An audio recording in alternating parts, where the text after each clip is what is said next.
Puedes imaginar a una mujer de 78 años, con las manos temblorosas y el corazón destrozado, siendo arrastrada fuera de su propia casa mientras el cuerpo de su único hijo aún estaba tibio en la morgue? Parece imposible, parece demasiado cruel para ser verdad, pero esta historia realmente sucedió.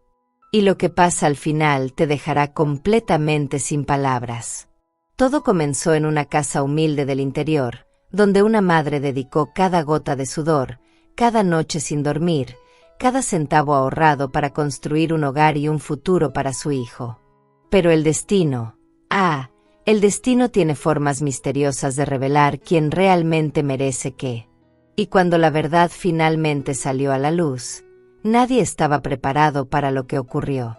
Quédate conmigo hasta el final, porque cuando descubras lo que estaba escrito en aquel testamento, entenderás que la justicia a veces tarda, pero cuando llega, llega de una forma que nadie espera. Y cuéntame en los comentarios desde qué ciudad estás siguiendo esta historia hoy, porque quiero saber de dónde vienen las personas de corazón sensible que se emocionan con historias como esta. El sol de la tarde pintaba de naranja las paredes de la casa de ladrillos a la vista en las afueras de Córdoba. Doña Ana, una señora de cabellos blancos recogidos en un moño flojo, terminaba de regar las plantas en el porche cuando escuchó el teléfono sonar. Sus manos, marcadas por el tiempo y el trabajo, soltaron la regadera lentamente.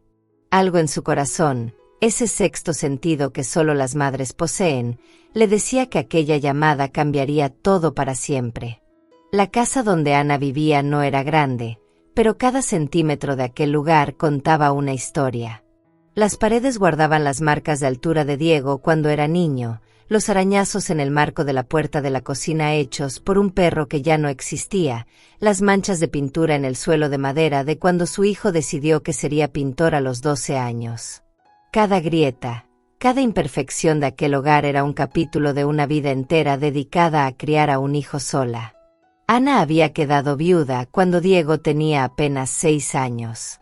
Su esposo, un albañil de manos fuertes y corazón aún más grande, había caído de un andamio en una obra en el centro de la ciudad. Aquel día lluvioso de marzo, Ana no solo perdió al hombre que amaba, sino también cualquier certeza que tenía sobre el futuro. Con un hijo pequeño y ninguna pensión más allá de una indemnización miserable, hizo lo que cualquier madre desesperada haría: trabajó. Trabajó como empleada doméstica en casas de familia durante el día. Trabajó como costurera durante las noches, con los ojos ardiendo bajo la luz débil de una lámpara amarillenta. Trabajó los fines de semana vendiendo empanadas en la feria del barrio, despertando a las 4 de la mañana para preparar la masa mientras Diego aún dormía. Sus manos, que alguna vez fueron suaves y jóvenes, se transformaron en un mapa de callosidades y cicatrices, cada una representando un sacrificio hecho en nombre del amor. Diego creció sabiendo del esfuerzo de su madre. O al menos eso era lo que Ana creía. Era un niño callado, de ojos grandes y curiosos, que pasaba horas dibujando mientras esperaba que su madre volviera del trabajo. Ana guardaba cada dibujo como si fuera una obra de arte. Una caja de zapatos debajo de su cama rebosaba de papeles amarillentos con garabatos que contaban la infancia de su hijo. Cuando Diego cumplió 18 años, Ana ya había conseguido comprar aquella casa. No era mucho, pero era de ellos.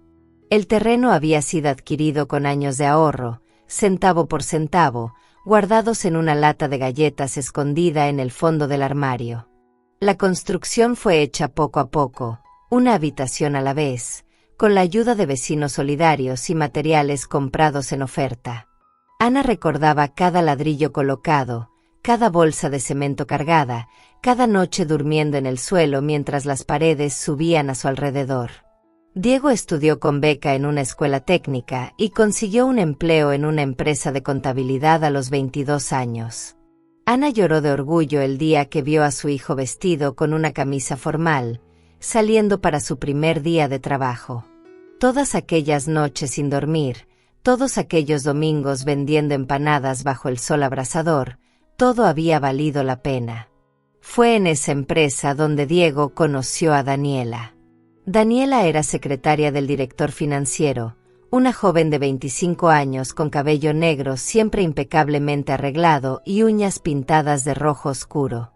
Tenía una sonrisa que parecía ensayada y ojos que calculaban más de lo que demostraban. Desde el primer momento en que Ana la conoció, algo en su corazón se apretó, un presentimiento que intentó ignorar en nombre de la felicidad de su hijo. El noviazgo fue rápido.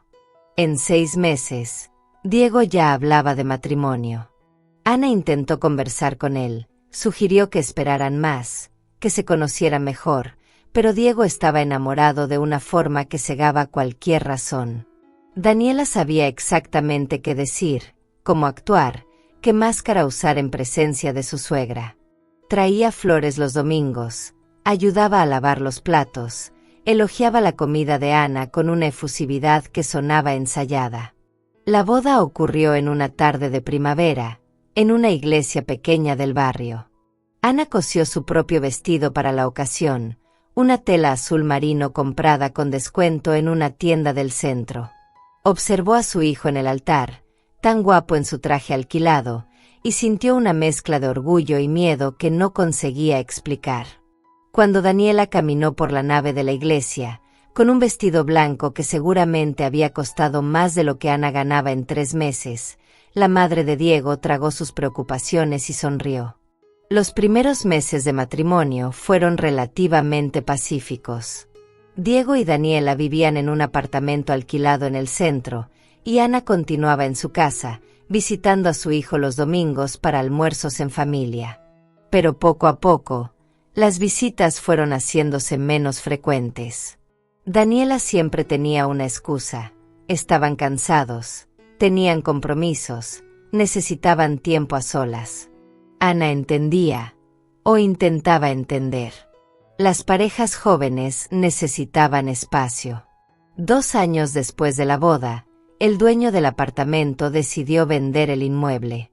Diego y Daniela necesitaban un nuevo lugar para vivir, y los alquileres en el centro habían subido considerablemente. Fue entonces cuando Diego apareció en la casa de Ana con una propuesta que cambiaría todo.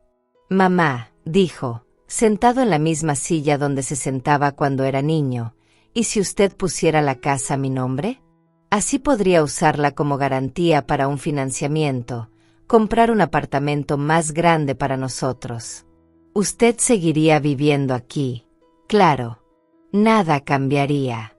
Ana miró a su hijo, a aquellos ojos que conocía desde el primer segundo de vida, y quiso creer. Quiso creer que nada cambiaría, que era solo una formalidad, que su niño jamás haría nada para perjudicarla. A los 73 años, después de una vida entera de sacrificios, Ana todavía creía en lo mejor de las personas, especialmente en lo mejor de su propio hijo. La transferencia fue hecha en una notaría polvorienta del centro de la ciudad. Ana firmó los papeles con manos temblorosas, sin leer completamente lo que estaba escrito, confiando en las explicaciones apresuradas del abogado que Daniela había indicado. Cuando salió de aquella notaría, legalmente, la casa ya no era suya. Las primeras señales de cambio vinieron sutiles, casi imperceptibles. Daniela comenzó a aparecer en la casa con más frecuencia, siempre con sugerencias de mejoras. «Esta pared quedaría mejor pintada de blanco», decía. «Este mueble está muy viejo, necesitamos cambiarlo». Poco a poco, las cosas de Ana comenzaron a desaparecer, sustituidas por objetos modernos que no combinaban con nada, que no tenían historia, que no significaban nada. Diego, inmerso en su trabajo y en los planes de grandeza que Daniela alimentaba, no se daba cuenta.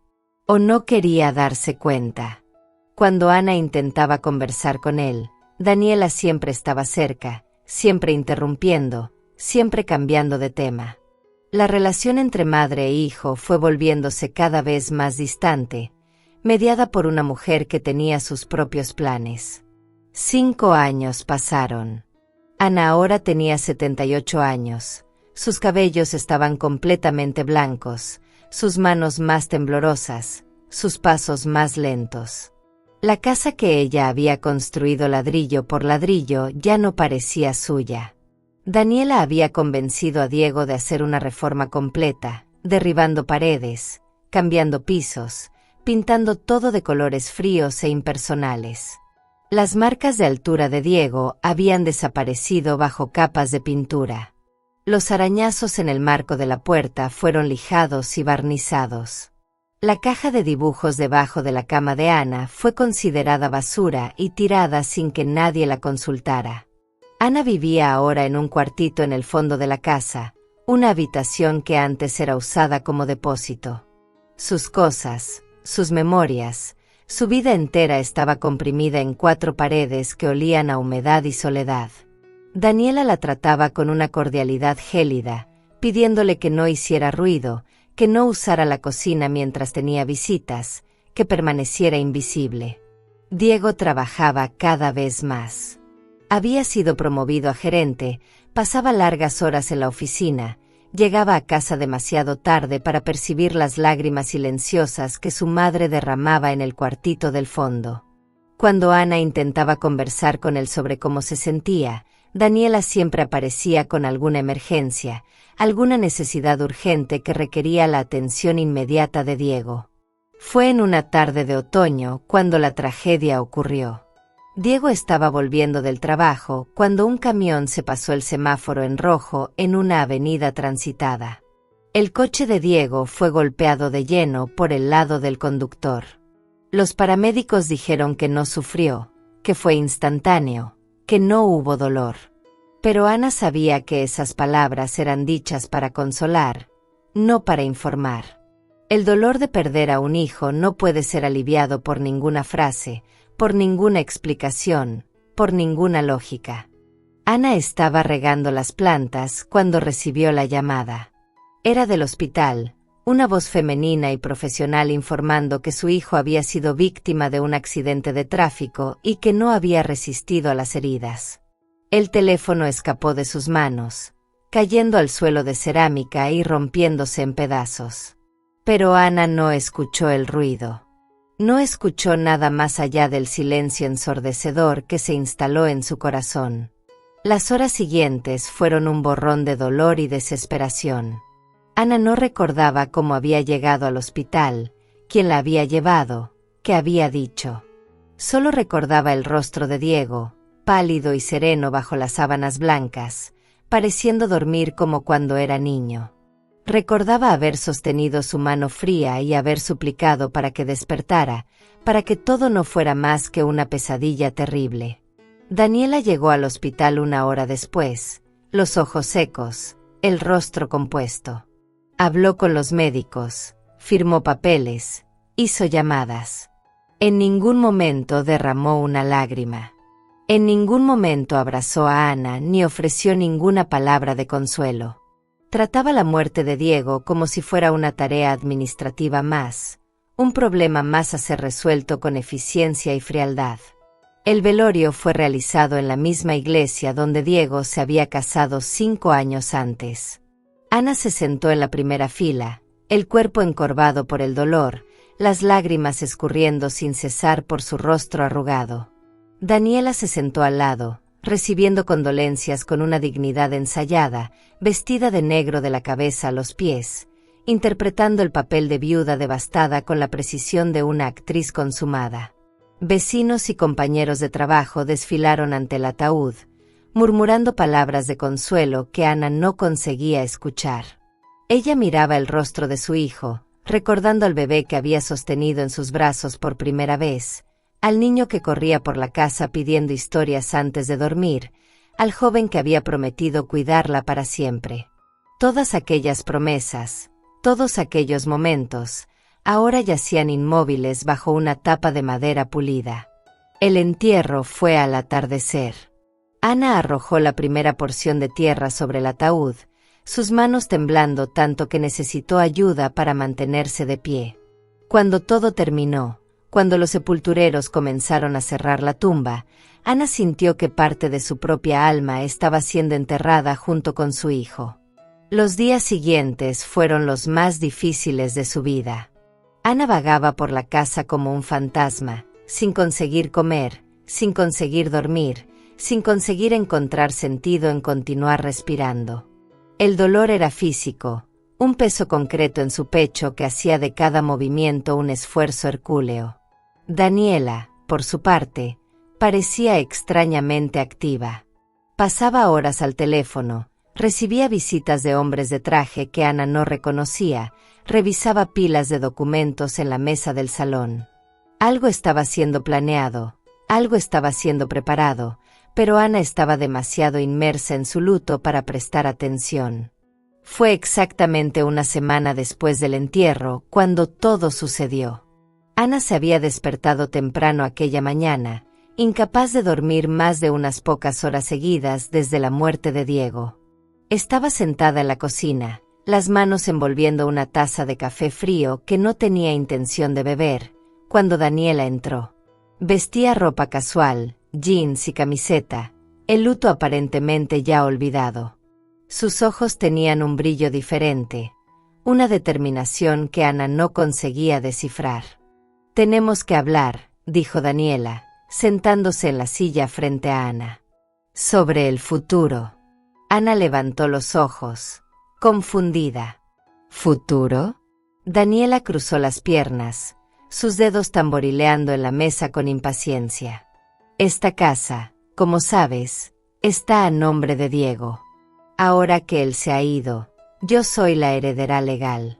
Y he tomado algunas decisiones». El corazón de Ana comenzó a latir más rápido. «¿Decisiones?» «Voy a vender la casa», dijo Daniela, sin rodeos. «Ya tengo un comprador interesado. La oferta es excelente y no pienso rechazarla». Ana sintió como si el suelo estuviera desapareciendo bajo sus pies. «¿Vender? Pero esta es mi casa. Yo construí esta casa». «Yo». «Era tu casa», interrumpió Daniela. «Ahora está a nombre de Diego. Y Diego era mi esposo. Ante la ley, todo lo que era suyo ahora es mío. Pero yo vivo aquí. Esta es mi casa. No tengo otro lugar a donde ir». Daniela se encogió de hombros, un gesto tan casual que parecía obsceno ante la gravedad del momento. «Eso no es problema mío. Tienes familia, ¿no? Hermanos, sobrinos, alguien que pueda acogerte. O puedes buscar un asilo. He oído que los públicos no están tan mal». Ana no podía creer lo que estaba escuchando. «¿Después de todo lo que hice por ti y por Diego? Abrí las puertas de mi casa, yo». «Abriste las puertas de una casa que ahora es mía», cortó Daniela. «Y estoy pidiendo educadamente que te vayas. Tengo hasta el final de la semana para entregar el inmueble al comprador». «¿Final de la semana? Pero son solo 5 días. Tiempo suficiente para hacer las maletas. No tienes tantas cosas de todos modos, ¿verdad?»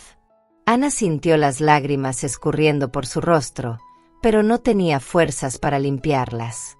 «Por favor, Daniela, por el amor de Dios. Diego no querría esto. Él me amaba, él». «Diego ya no está aquí», dijo Daniela, levantándose. «Y el amor no paga facturas. Tienes hasta el viernes para desocupar la casa. Si no te vas por las buenas, tendré que tomar medidas legales». Ana pasó los días siguientes en un estado de shock. No conseguía procesar lo que estaba pasando, no conseguía creer que todo por lo que había trabajado toda su vida estaba siendo arrancado de sus manos. Intentó llamar a abogados, pero no tenía dinero para contratarlos. Intentó buscar ayuda en organismos públicos, pero la burocracia era demasiado lenta para su urgencia. El jueves por la noche, Daniela apareció en el cuartito del fondo con 2 hombres que Ana no conocía. Eran grandes, de expresiones serias, vestidos con ropa de trabajo. «Es hora de irte», dijo Daniela, con los brazos cruzados. «Por favor», suplicó Ana. «Solo unos días más. No tengo a dónde ir». «Ese no es mi problema. Estos señores van a ayudarte a llevar tus cosas hasta la calle. A partir de ahí, te las arreglas. Los dos hombres comenzaron a coger las cajas que Ana había conseguido preparar, llevándolas afuera sin ceremonia. Ana lo siguió, las lágrimas escurriendo por su rostro, el corazón partido en 1000 pedazos. Cuando llegó a la puerta principal, la puerta que ella misma había elegido en una tienda de materiales de construcción 20 años antes, Ana se volvió una última vez. Miró las paredes que había visto subir, el suelo que había barrido miles de veces, cada rincón que guardaba una memoria de su hijo. «Te vas a arrepentir de esto», dijo Ana, la voz sorprendentemente firme. «Un día, entenderás lo que hiciste». Daniela rió, un sonido cruel y desprovisto de cualquier humanidad. «Lo dudo mucho. Ahora vete, antes de que llame a la policía». Ana pasó aquella noche en un banco de plaza, a pocas cuadras de la casa que ya no era suya. Sus pocas cajas de pertenencias estaban apiladas a su lado, todo lo que quedaba de una vida entera de trabajo y sacrificio. El frío de la noche se infiltraba en sus huesos, pero no era nada comparado con el frío que sentía en su corazón. A la mañana siguiente, una vecina que había presenciado la escena de la noche anterior apareció con una taza de café caliente y una oferta. «Doña Ana, usted puede quedarse en mi sótano por algunas semanas. No es mucho, pero es mejor que la calle». Ana aceptó, la gratitud mezclada con una humillación profunda. Ella, que había pasado la vida ayudando a los demás, que había cosido vestidos para fiestas de quinceañera sin cobrar, que había cocinado para vecinos enfermos, ahora dependía de la caridad ajena para tener un techo sobre su cabeza. El sótano era húmedo y oscuro, con una única ventana pequeña que apenas dejaba entrar luz. Ana dormía en un colchón viejo sobre el suelo de cemento, cubriéndose con mantas que olían a naftalina. Pasaba los días mirando al techo, intentando entender cómo su vida había llegado a ese punto. Mientras tanto, Daniela vivía su mejor vida. La venta de la casa había sido concluida rápidamente, y el dinero había ido directo a su cuenta. Compró un coche nuevo, ropa de marca, comenzó a frecuentar restaurantes caros y a publicar fotos en las redes sociales como si la muerte de Diego nunca hubiera ocurrido. Las semanas se transformaron en meses. Ana encontró un pequeño trabajo ayudando en una panadería del barrio, un favor de otro vecino que conocía su situación. No pagaba mucho, pero era suficiente para que ella pudiera alquilar una habitación minúscula en una pensión decadente en las afueras de la ciudad. Era un cuarto de 3 por 3 metros, con una cama individual, un armario de metal oxidado y un baño compartido en el pasillo. Pero era suyo. Ana intentaba no pensar en Daniela, intentaba no cultivar el resentimiento que amenazaba con consumirla por dentro.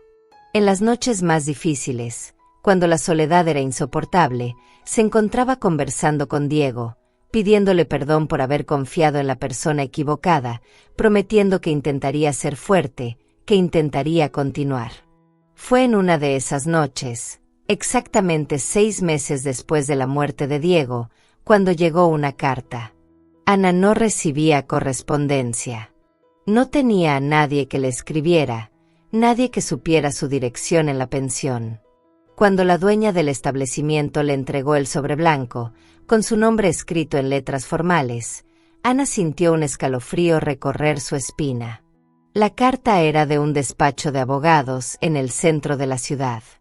El texto era técnico y lleno de términos jurídicos que Ana no comprendía completamente, pero una frase se destacaba entre todas las demás.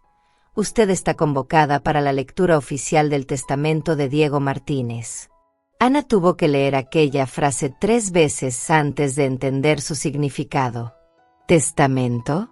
¿Diego había dejado un testamento?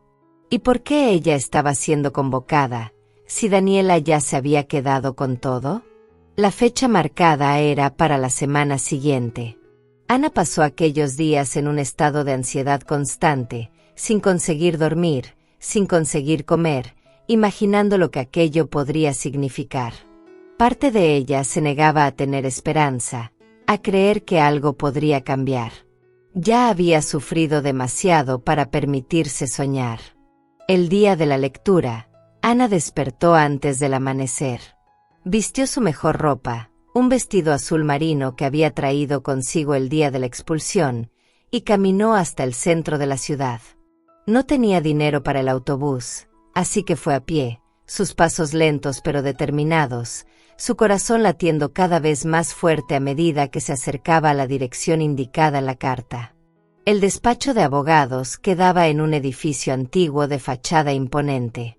Ana subió las escaleras de mármol con dificultad, sus piernas protestando en cada peldaño, hasta llegar al tercer piso.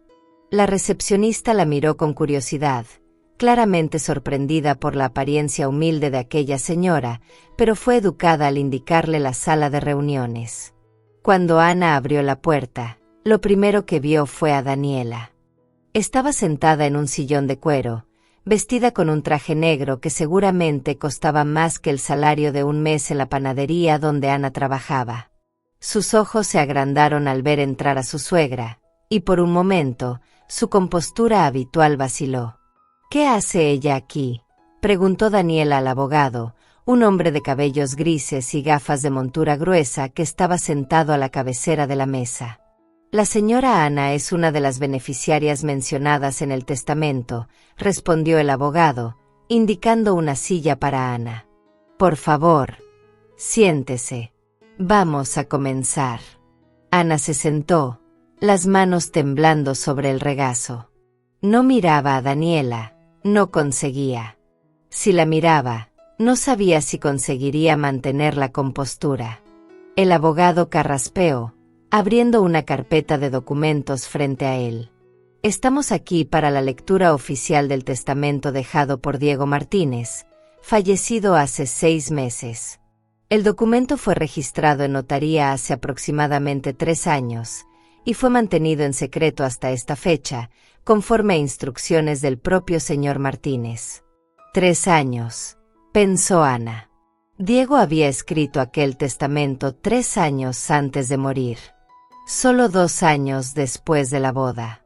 ¿Qué será que él ya sabía en aquella época? El abogado comenzó a leer en voz alta, su voz monótona contrastando con la gravedad de las palabras.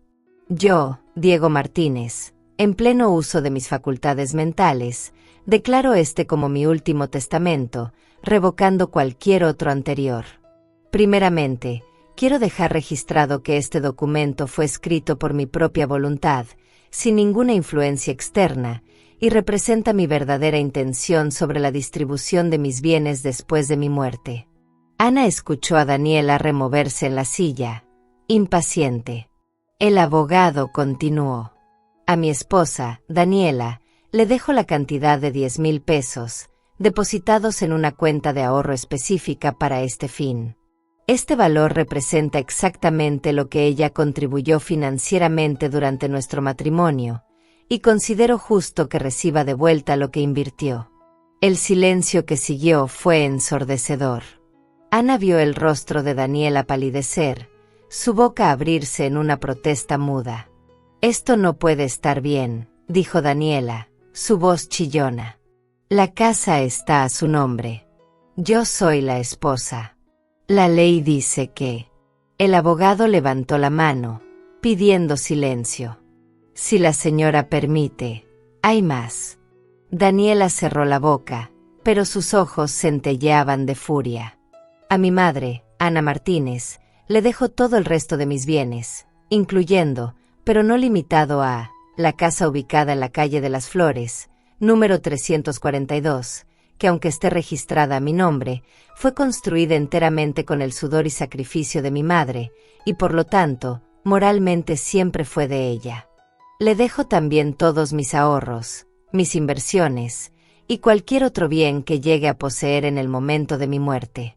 Ana sintió las lágrimas escurrir por su rostro. Su hijo. Su niño. Él sabía. Siempre supo. «Esto es absurdo», gritó Daniela, levantándose tan abruptamente que la silla cayó hacia atrás. «Soy la esposa. Tengo derechos. Voy a impugnar esto en los tribunales. El abogado permaneció impasible, claramente acostumbrado a reacciones como aquella. La señora tiene todo el derecho de impugnar, informó él calmadamente. Sin embargo, debo informarle que el testamento fue elaborado con todas las formalidades legales, presenciado por 2 personas idóneas y registrado en notaría. Además, hizo una pausa dramática, ajustándose las gafas. Además, el señor Diego dejó una carta anexa al testamento. Una carta que él pidió expresamente que fuera leída en voz alta en este momento. Con el permiso de las señoras. Ana asintió con la cabeza, incapaz de hablar. Daniela permaneció de pie, los brazos cruzados, el rostro rojo de furia. El abogado sacó una hoja de papel de la carpeta, una hoja amarillenta, escrita a mano, con la letra que Ana reconocería en cualquier lugar. Mamá, comenzó el abogado a leer. Si estás escuchando esto, significa que yo ya no estoy ahí. Y significa también que mis peores miedos se confirmaron. Ana sollozó, cubriéndose la boca con las manos. Sé lo que estás pensando. Te estás preguntando por qué nunca dije nada, por qué dejé que las cosas llegaran a este punto, por qué no te protegí cuando debía. La verdad, mamá, es que yo era un cobarde. Veía lo que Daniela hacía, veía cómo te trataba, veía cómo te alejaba de mí poco a poco. Y no tenía el valor de enfrentarla. El abogado hizo una pausa, permitiendo que las palabras se asentaran. Pero necesitaba hacer algo. Necesitaba garantizar que, cuando yo ya no estuviera aquí, tú estarías protegida. Por eso escribí este testamento, en secreto, sin que Daniela supiera. Por eso puse abogados de confianza para guardar estos documentos. Por eso pedí que la lectura solo fuera hecha 6 meses después de mi muerte, tiempo suficiente para que la verdadera naturaleza de cada persona se revelara. Ana miró a Daniela, que ahora parecía haber perdido todo el color del rostro. Mamá, sé que construiste aquella casa con tus propias manos. Recuerdo verte cargando ladrillos, mezclando cemento, trabajando bajo el sol hasta que te dolía la espalda. Recuerdo las noches en que cosías para pagar las cuentas, las mañanas en que despertabas antes del sol para vender empanadas en la feria. Cada centímetro de aquella casa es tuyo, mamá. Cada ladrillo representa tu amor, tu sacrificio, tu dedicación. Las lágrimas de Ana caían libremente ahora, manchando el tejido del vestido azul marino. Me equivoqué al dejar que Daniela te convenciera de pasar la casa a mi nombre. Debería haber dicho que no. Debería haberte protegido. Pero al menos ahora, con este testamento, puedo corregir ese error. La casa es tuya, mamá. Siempre lo fue, siempre lo será. El abogado pasó la página, continuando la lectura. Daniela, si estás escuchando esto, quiero que sepas que siempre lo supe. Siempre supe que no me amabas de verdad, que te casaste conmigo por lo que podía darte, no por lo que era. Vi cómo tratabas a mi madre cuando pensabas que yo no estaba mirando. Vi las miradas de desprecio, escuché los susurros crueles. Y cada vez que lo veía, una parte de mí moría por dentro. Daniela abrió la boca para protestar, pero ningún sonido salió. No te odio, Daniela. No tengo energía para eso. Pero tampoco voy a recompensarte por años de falsedad y crueldad. Los 10,000 pesos que te dejo son exactamente lo que mereces. El mínimo legalmente necesario para que este testamento no sea impugnado por abandono de cónyuge. Úsalos bien. El abogado dobló la carta, guardándola nuevamente en la carpeta. Y mamá, concluyó, te amo. Siempre te amé. Fuiste la mejor madre que alguien podría tener, y si tengo algún arrepentimiento en esta vida, es no haber dicho esto con suficiente frecuencia. Cuídate. Sé feliz. Y cuando mires las paredes de aquella casa, recuerda que tu hijo siempre estuvo de tu lado, incluso cuando parecía que no lo estaba. Con amor eterno, Diego. El silencio que siguió fue absoluto. Ana lloraba abiertamente, sus manos temblando, su corazón desbordando de una mezcla de dolor y gratitud que no tenía palabras para describir. Diego sabía. Siempre supo. E incluso desde lejos, incluso en secreto, la había protegido. Daniela permaneció inmóvil por un largo momento. Su rostro había pasado del rojo al blanco y ahora adquiría un tono verdoso. Sus manos temblaban, sus ojos estaban desorbitados, y su respiración se volvía cada vez más superficial. Esto no puede, murmuró, las palabras saliendo entrecortadas. La casa. Vendí la casa. El abogado asintió lentamente, una expresión grave en su rostro. Sí, estamos al tanto. Y esa es otra cuestión que necesitamos abordar. Abrió otra carpeta, retirando un documento oficial. Cuando la venta de la casa fue realizada, la señora firmó como única propietaria y heredera. Sin embargo, conforme este testamento comprueba, la señora no tenía derecho legal sobre el inmueble. La venta fue, por lo tanto, fraudulenta. Daniela se tambaleó hacia atrás, necesitando apoyarse en la mesa para no caer. El comprador del inmueble ya ha sido notificado, continuó el abogado. Tiene dos opciones: deshacer la compra y recibir su dinero de vuelta, o demandar a la señora por fraude. Dado que la señora ya ha gastado gran parte del valor de la venta, creo que la segunda opción es la más probable. No. Daniela repetía, como un mantra. Además, continuó el abogado, implacable, la señora utilizó documentos falsificados para acelerar el proceso de venta, alegando ser la única heredera cuando el inventario ni siquiera había sido abierto. Esto configura delito de falsedad ideológica, con pena de prisión de 1 a 5 años. Las rodillas de Daniela cedieron. Se desplomó en la silla, o mejor dicho, en el espacio donde estaría la silla si no hubiera caído, y acabó cayendo al suelo. Todo su cuerpo temblaba, su respiración era irregular, y sus ojos se pusieron en blanco antes de cerrarse. Se había desmayado. Ana observó la escena con una mezcla de emociones que no conseguía nombrar.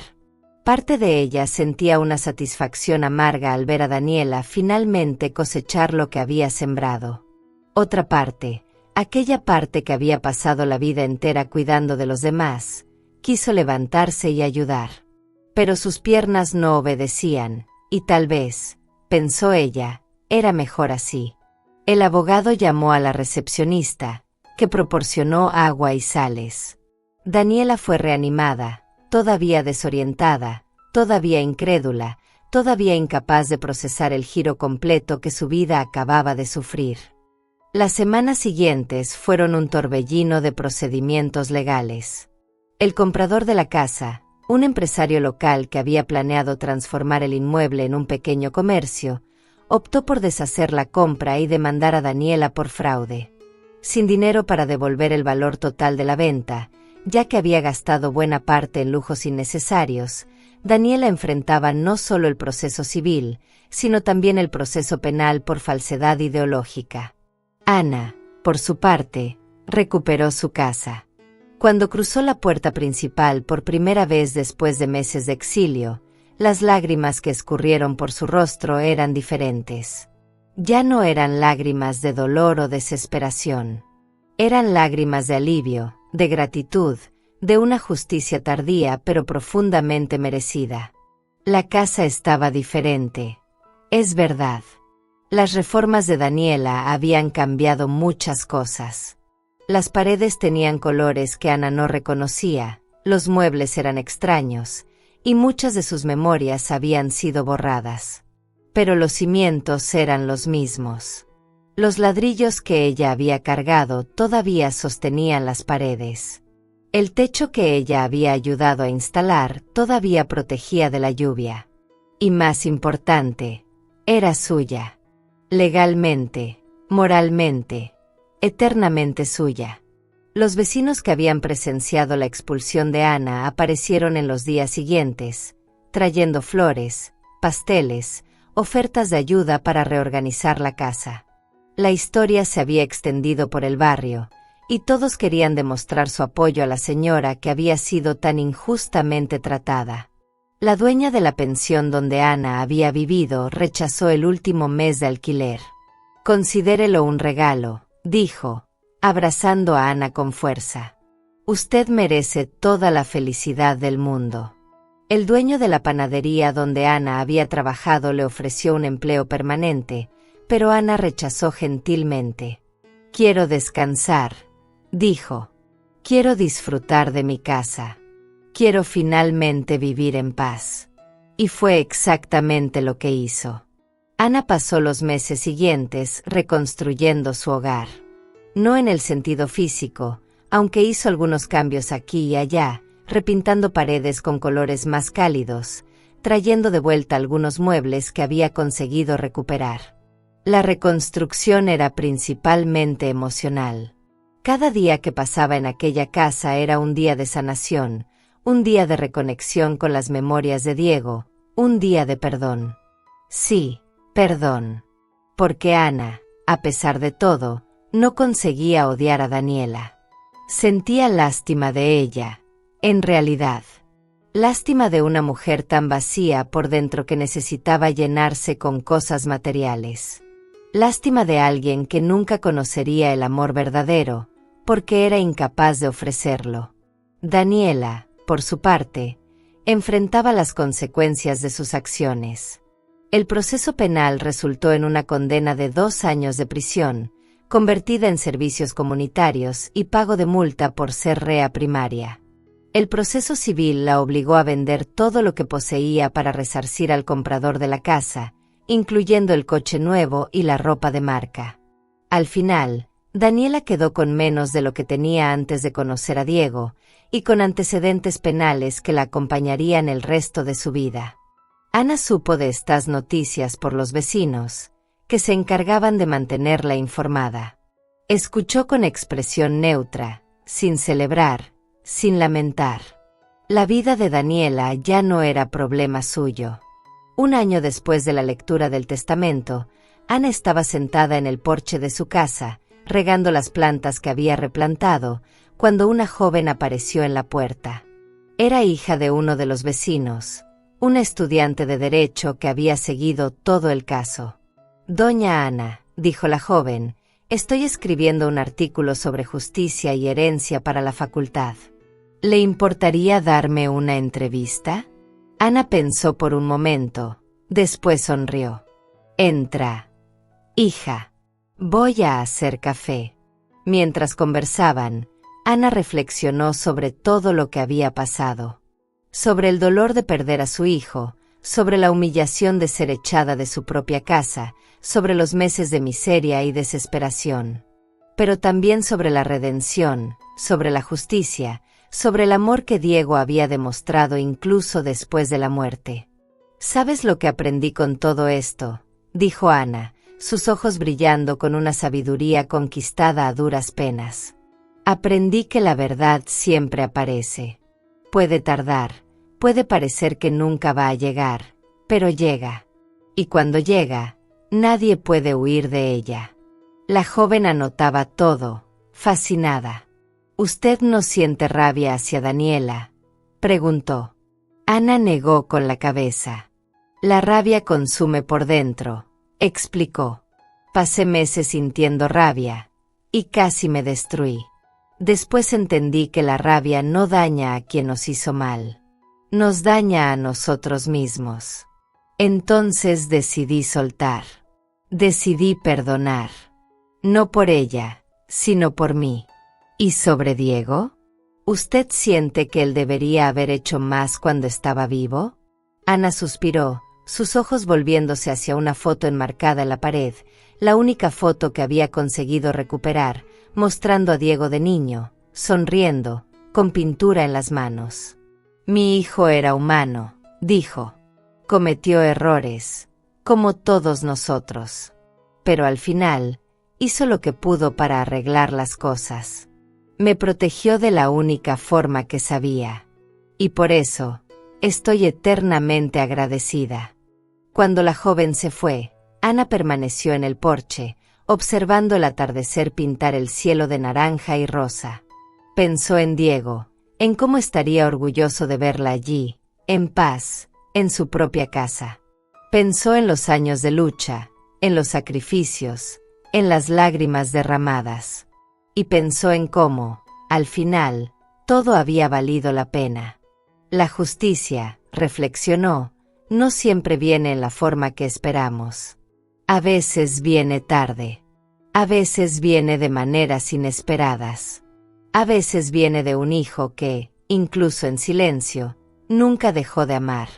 Ana cerró los ojos, sintiendo la brisa suave de la tarde en su rostro. Por primera vez en mucho tiempo, se sintió verdaderamente en casa. Los meses continuaron pasando, y Ana fue reconstruyendo no solo su casa, sino también su vida social. Vecinos que se habían alejado durante los años de Daniela volvieron a frecuentar su cocina, atraídos por el olor de café fresco y empanadas caseras. Niños del barrio aparecían pidiendo dulces, sabiendo que doña Ana siempre tenía algo guardado para ellos. La casa que había sido escenario de tanto dolor se convertía, poco a poco, en un refugio de calor humano. En una tarde de primavera, casi 2 años después de la lectura del testamento, Ana recibió una visita inesperada. Estaba en la cocina, preparando una tarta de manzana, cuando escuchó golpes vacilantes en la puerta. Se limpió las manos en el delantal y fue a atender, imaginando que sería algún vecino. Pero cuando abrió la puerta, su corazón casi se detuvo. Era Daniela. Estaba irreconocible. El cabello, antes siempre impecablemente arreglado, estaba opaco y recogido en una coleta descuidada. Las uñas, que solían estar pintadas de rojo oscuro, estaban cortas y sin esmalte. Vestía ropa sencilla, gastada, y en sus ojos había algo que Ana nunca había visto antes: vulnerabilidad. «Doña Ana», dijo Daniela, la voz quebrándose. «Sé que no merezco estar aquí. Sé que usted tiene todo el derecho de cerrarme la puerta en la cara. Pero necesitaba. No consiguió terminar la frase. Las lágrimas comenzaron a escurrir, y Daniela, la mujer que siempre había sido tan controlada, tan calculadora, se derrumbó en sollozos. Ana se quedó parada en la puerta por un largo momento. Parte de ella quería realmente cerrar la puerta, dejar a Daniela allí, llorando, cosechando lo que había sembrado. Sería justo. Sería merecido. Sería comprensible. Pero Ana no era ese tipo de persona. Nunca lo había sido. «Entra», dijo, apartándose para dar paso. Daniela entró, todavía llorando, y se sentó en la misma silla donde se había sentado años antes para anunciar la expulsión de Ana. La ironía no pasó desapercibida para ninguna de las dos. Ana sirvió café, en silencio, y se sentó frente a su nuera. «Espero. Lo perdí todo», dijo Daniela finalmente, las palabras saliendo entre sollozos. «La multa del proceso consumió mis ahorros. Perdí mi empleo porque mi jefe descubrió lo de la condena. Mi familia me repudió. Ya no tengo nada, doña Ana. Nada». Ana escuchó, en silencio. «Y lo peor», continuó Daniela, «es que lo merecía. Sé que lo merecía. Hice cosas terribles. La traté de una forma que ningún ser humano merece ser tratado. Y lo hice todo por dinero. Por cosas. Por una casa que nunca fue mía». Miró a Ana, los ojos rojos e hinchados. «Vine aquí para pedir perdón», dijo. «No porque lo merezca. No porque vaya a cambiar algo. Pero porque necesitaba que usted supiera que entendí. Finalmente entendí lo que hice». Ana permaneció en silencio por un largo momento. Observó a Daniela, Observó sus manos temblando alrededor de la taza de café, observó la desolación en sus ojos. Y vio algo que la sorprendió. Vio sinceridad. «Me hiciste mucho daño», dijo Ana finalmente, la voz calmada pero firme. «Me echaste de mi casa. Me tiraste a la calle. Me humillaste de todas las formas posibles». Daniela bajó la cabeza, las lágrimas cayendo sobre la mesa. «Pero», continuó Ana, y Daniela levantó los ojos, sorprendida por el pero, «aprendí que cargar rencor es como tomar veneno esperando que el otro muera. Y estoy demasiado vieja para cargar venenos». Extendió la mano sobre la mesa, tocando los dedos de Daniela. «Te perdono». Daniela la miró, incrédula. «¿Usted está hablando en serio?» «Sí», confirmó Ana. «No porque lo merezcas, sino porque yo merezco paz. Y no voy a tener paz mientras guarde esto dentro de mí». Daniela se derrumbó en un llanto aún más intenso, pero ahora había algo diferente en aquel llanto. Había alivio. Había gratitud. Había, tal vez por primera vez en mucho tiempo, un atisbo de esperanza. Las dos mujeres permanecieron allí, en silencio, por un largo tiempo. Cuando Daniela finalmente se levantó para irse, Ana la detuvo.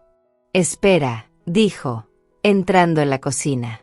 Volvió con un plato cubierto por un paño. «Llévate esto. Es tarta de manzana. Acabo de hacerla». Daniela miró el plato, después a Ana, sin conseguir hablar. «Todos merecen una segunda oportunidad», dijo Ana. «Incluyéndote a ti. Úsala bien». Daniela salió de la casa llevando la tarta, las lágrimas todavía escurriendo por su rostro. Ana la observó irse, desapareciendo por la calle de tierra que rodeaba la propiedad. Aquella noche, Ana durmió más tranquila de lo que había dormido en años. No porque todo estuviera perfecto, no porque el dolor hubiera desaparecido, sino porque había elegido la paz. Había elegido el perdón. Había elegido ser más grande que el dolor que había sufrido. «Diego», susurró hacia la oscuridad, mirando al techo. «Espero que estés orgulloso de mí». Y en algún lugar, tal vez, lo estaba. Los años pasaron. Ana envejeció más, sus cabellos se volvieron más blancos, sus pasos más lentos. Pero su casa nunca quedó vacía. Vecinos continuaban visitándola, niños continuaban pidiendo dulces, y la historia de la señora que había perdido todo y recuperado más de lo que tenía se convirtió en una leyenda del barrio. Daniela nunca más volvió a aquella casa, pero Ana supo, por los comentarios de los vecinos, que había comenzado una nueva vida en otra ciudad. Trabajaba en un refugio para personas sin hogar, ayudando a aquellos que, como ella una vez, lo habían perdido todo. La ironía no pasó desapercibida para Ana, pero sonrió al escuchar la noticia. Tal vez, pensó, la redención era posible para todos. El día de su 80º cumpleaños, Ana se sentó en el porche de su casa, rodeada de vecinos, amigos y niños del barrio. Había un pastel enorme en la mesa, velas brillando, y todos cantaban cumpleaños feliz en una cacofonía alegre y desafinada. Cuando llegó la hora de pedir un deseo, Ana cerró los ojos por un momento. Pensó en Diego, en su sonrisa, en su voz, en cómo la había protegido incluso después de la muerte. Pensó en todo lo que había perdido y en todo lo que había encontrado. Pensó en el dolor y en la sanación, en la injusticia y en la redención, en la oscuridad y en la luz. Y entonces sopló las velas. «¿Qué deseo pidió, doña Ana?», preguntó uno de los niños, curioso. Ana sonrió, sus ojos brillando con una sabiduría conquistada a lo largo de 8 décadas de vida. «Pedí que todos ustedes tengan valentía», dijo. «Valentía para amar, valentía para perdonar, y valentía para creer que, al final, la justicia siempre prevalece». Los niños la miraron sin entender completamente, pero los adultos presentes sintieron el peso de aquellas palabras. Algunos tenían lágrimas en los ojos. Otros simplemente asentían en silencio. Aquella noche, cuando todos habían ido y la casa estaba silenciosa nuevamente, Ana caminó hasta la habitación que había sido de Diego cuando era niño. Todavía había una marca en la pared, una marca de altura que ella había insistido en preservar durante las reformas de restauración. Tocó aquella marca con los dedos arrugados, sintiendo la textura de la pintura bajo su piel. «Siempre estarás aquí, hijo mío», susurró. «En cada ladrillo de esta casa. En cada memoria. En cada latido de mi corazón». Y allí, en aquella habitación llena de recuerdos, Ana finalmente sintió que había encontrado la paz que tanto buscaba. La casa de la calle de las Flores, número 342, todavía está allí. Las paredes todavía guardan las historias de toda una vida, de amor y sacrificio, de dolor y redención. Y si pasas por allí en una tarde de domingo, puede que veas a una señora de cabellos blancos en el porche, regando sus plantas y sonriendo al atardecer. Porque algunas historias, las verdaderas, las que importan, no terminan cuando el último capítulo es escrito. Continúan, resonando a través del tiempo, recordándonos que la justicia, aunque a veces tardía, siempre encuentra su camino. Y el amor, el verdadero amor, nunca muere. Y ahora cuéntame en los comentarios qué te pareció esta historia. ¿Te emocionó como me emocionó a mí al contarla? Quiero mucho saber qué sentiste. Y no olvides dejar tu like, porque ayuda al canal a seguir trayendo historias emocionantes y reales como esta. Y si todavía no estás suscrito, pulsa el botón de suscribirse y activa la campanita para no perderte la próxima historia, que te garantizo que tocará tu corazón. Comparte este video con quien amas. Alguien puede necesitar escuchar una historia como esta hoy. Y ahora, haz clic en la próxima historia, porque allí te espera otro cuento de vida, fe y nuevo comienzo. Nos vemos allí.